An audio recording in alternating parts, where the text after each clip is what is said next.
Sir నమస్తే. నమస్తే. So ముందుగా తెలంగాణలో నల్గొండ జిల్లాలో జరిగినటువంటి ఆ వార్త మీకు తెలిసే ఉంటుంది. ఒక పక్కన బీసీ అయినటువంటి డీసీసీ అధ్యక్షుడిగా పున్న కైలాష్ నేతని ఆయనకు అవకాశం ఇస్తే వద్దు అని చెప్పేసి కోమటిరెడ్డి వెంకటరెడ్డి ఉత్తరం రాయడం, దాని తర్వాత మరో బీసీ సంబంధించినటువంటి వ్యక్తి నామినేషన్ వేయకుండా అడ్డుకున్నటువంటి ప్రయత్నంతో పాటు నోట్లో మూత్రం తాగించేటువంటి ఒక ప్రయత్నం చేసినటువంటి ఆ సంఘటనని ఎట్లా చూస్తారు సార్? ఇప్పటికీ తెలంగాణ అంత పెద్ద తెలంగాణ సాయుధ పోరాటం ప్రపంచాన్ని ప్రభావితం చేసింది, నిజామును గడగడలాడించింది. అంత పెద్ద తెలంగాణ సాయుధ రైతాంగ పోరాటం తర్వాత కూడా ఇంకా విష్ణూరు రామచంద్రారెడ్డి పాలన అంతం కాలేదు. తెలంగాణలో రాపాక రామచంద్రారెడ్డి అంటే విష్ణూరు రామచంద్రారెడ్డి లాంటి కర్కోటకుల పరిపాలన సాగుతున్నది. 60 కొమ్ముల 20 కోరల క్రూర కర్కోటకులు వాళ్ళ పరిపాలన జరుగుతుంది జిల్లాలో. ముఖ్యంగా నల్గొండ జిల్లాలో మరీ జరుగుతున్నది.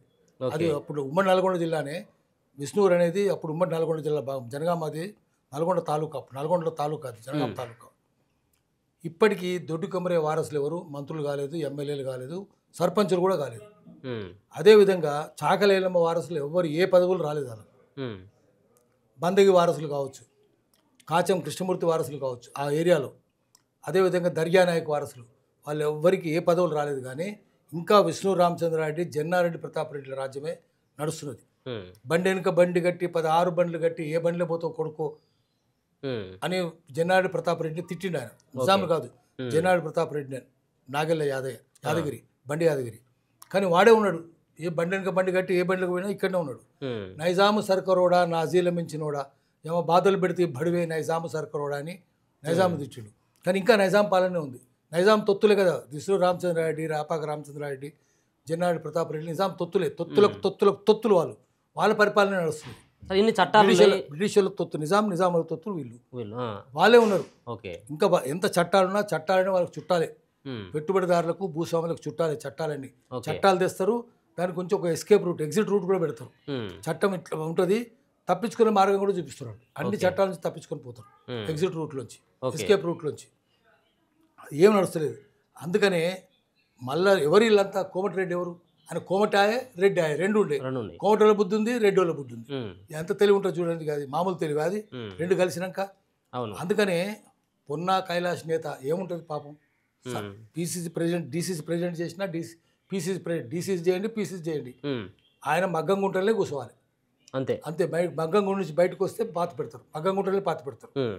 అది భూస్వాముల కుట్ర, భూస్వాముల పరిపాలన కదా. ఫ్యూడలిజమే తెలంగాణ, ఇంకా పచ్చి ఫ్యూడలిజం. మగ్గాలు లేని ఫ్యూడలిజమే ఉంది. మనకి పగ్గాలు లేవు, మనకు మగ్గాలు లేవు, అది నడుస్తుంది.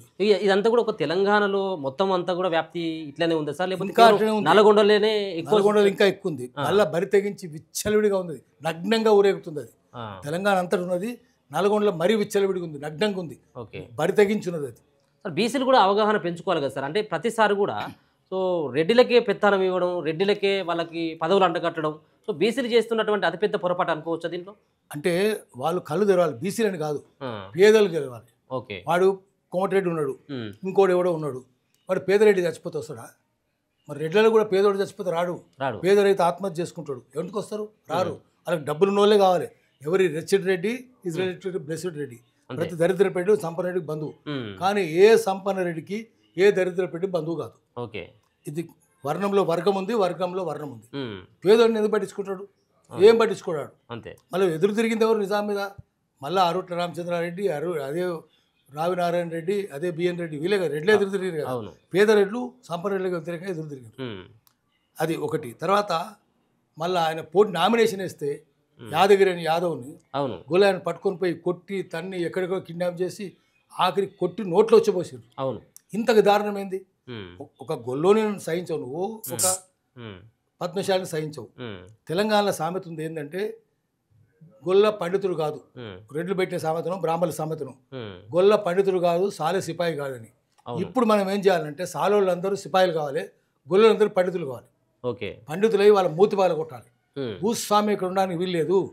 వాళ్ళు పేద రైతులను కూడా కలుపుకొని పోవాలి. పేద కమ్మ రెడ్లు ఉంటే కలుపుకుపోవాలి. అందరు కలిసి ఏకమయ్యి భూస్వాములను బడితెరిగి కదా కొట్టాలి, బట్టలు ఇప్పించి కొట్టాలి. బుద్ధి లేదు. వీళ్ళిద్దరే కాదు, వీళ్ళిద్దరు కనిపిస్తున్నారు, కోమటిరెడ్డి బ్రదర్స్ ఇద్దరు కనిపిస్తున్నారు. కానీ అందరు అట్లే ఉన్నారు. వాళ్ళకేంది పదవులు ఇచ్చేది? ఎందుకు ఇస్తున్నారు మీరు? ప్రభుత్వాన్ని గట్టిగా నిలదీయాలి. ఉమ్. ఈ భూస్వాములకు కేకండి పెట్టుబడి. రేవంత్ రెడ్డి భూస్వామి కాదు, అని కింద నుంచి వచ్చినాడు పేదోడు ఆయన. అవును. నువ్వు పేదరెడ్డిని ఎందుకు పట్టించుకుంటారు? నిన్ను కూడా పట్టించుకోరు. నేను ఇంకా తిట్టుకుంటారు. నీకు తెలుసో లేదో ముఖ్యమంత్రి ఉమ్. నిన్ను ఇతర వీడేవాడా అని తిట్టుకుంటారు. అందుకని వాళ్ళని తీసుకుపోయి కట్టగట్టి మూసినది మురికాలో తొక్కేయండి, ఉమ్. మూసినది మురికాలో ముంచేయండి. వాళ్ళని పెట్టుకోవద్దు, వాళ్ళకి పదవులు వేయొద్దు. తెలంగాణ ప్రజలు మేల్కొనాలి. అంటే రెడ్డిలకు మొత్తానికి అంటున్నారా లేకపోతే కోమటిరెడ్డి బ్రదర్స్కి అంటున్నారా? లేలే భూస్వాములకు, వాడు ఏ కులం అన్నా కానివ్వండి, అంతే. భూస్వాములు ఏ కులం ఉంటారు. ఉమ్. భూస్వామ్యం తెలంగాణలో ఉండడానికి వీల్లేదు. ఉమ్. భూస్వామ్యం అంటే చోరస్వామ్యమే, దొంగలే కదా. నిజాం అడుగులు ఒత్తిన బానిసలే కదా వీళ్ళు. అవును. బానిసకొక బానిస ఓరి వెర్రి వెంగలప్ప అని అప్పుడు శ్రీశ్రీ రాసిండు. ఉమ్. అంటే ఎవరు? వా బానిస నిజాం, బ్రిటిషోనికి బానిస నిజాం బానిస, దొరల కింద బానిసలు, వాళ్ళకి బానిసలే కదండి. వెంగలప్పనే అంతే, తక్షణంలో కూడా అంతే. ఉమ్.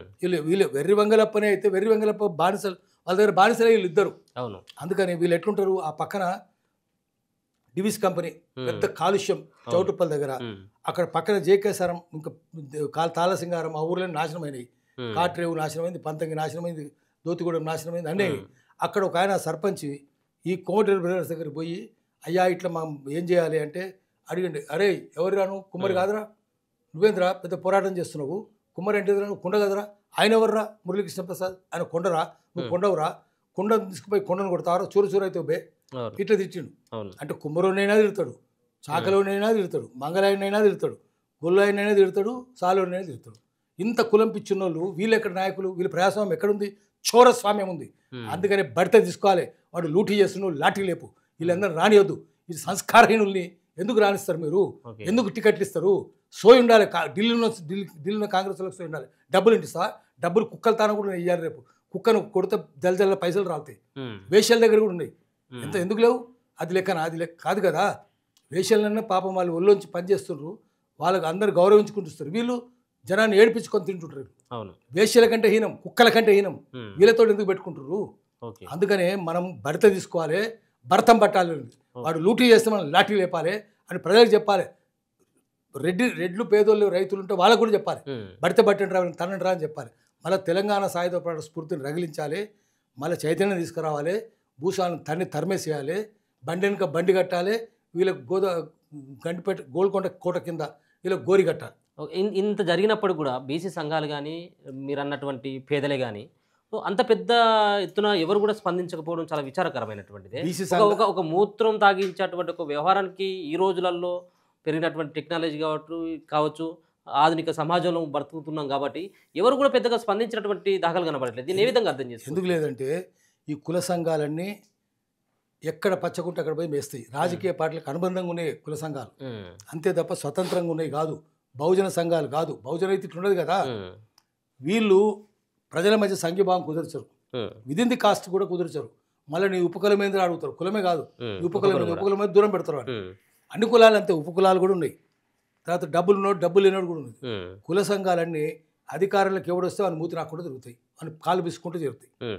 అధికారం ఉంటే ఒకసారి కాంగ్రెస్ ఉంటే కాంగ్రెస్ మూతి రాకుతాయి, తెలుగుదేశం ఉంటే తెలుగుదేశం, టీఆర్ఎస్ ఉంటే టీఆర్ఎస్, వాళ్ళ చుట్టే అన్ని పార్టీలు తిరుగుతారు కదా వాళ్ళు ఏముంది జిదర్ హరి ఉదర్ చరి, ఎక్కడ పచ్చకుంటే అక్కడ పసులు మేస్తాయి, పచ్చకున్న చోటు పసులు మేస్తాయి. వీళ్ళు కూడా పసులు వేస్తుంటోళ్ళే. వీళ్ళు ఎందుకు పట్టించుకుంటారు? పసులకి ఏమైనా నోరు ఉంటుందా? గట్టిగా అడుగుతాయా? పశువులే వీళ్ళు. అందుకని పశువుల మీద నమ్మకాలు పెట్టుకోదు, ప్రజల మీద, అనగారిన ప్రజల మీద నమ్మకం పెట్టుకోవాలి. అనగారిన ప్రజలకు నిజాయితీ ఉంటుంది. అలా ఏ పార్టీతో పోరు, అన్ని పార్టీలు వ్యతిరేకిస్తారు. అన్ని పార్టీలు దొంగలే అయినప్పుడు, అన్ని పార్టీలు ఫ్యూడల్ అయినప్పుడు మనం ఏం చేయాలి? ప్రజల పార్టీలు కావు కదా, ప్రజాస్వామ్యం లేదు కదా, చోరస్వామ్యం ఉంది, డెమోక్రసీ లేదు, క్లెప్టోక్రసీ ఉంది. క్లెప్టోక్రసీ అంటే రూల్ బై థీవ్స్, చోరతంత్రమే ఉన్నది, జనతంత్రం కాదు.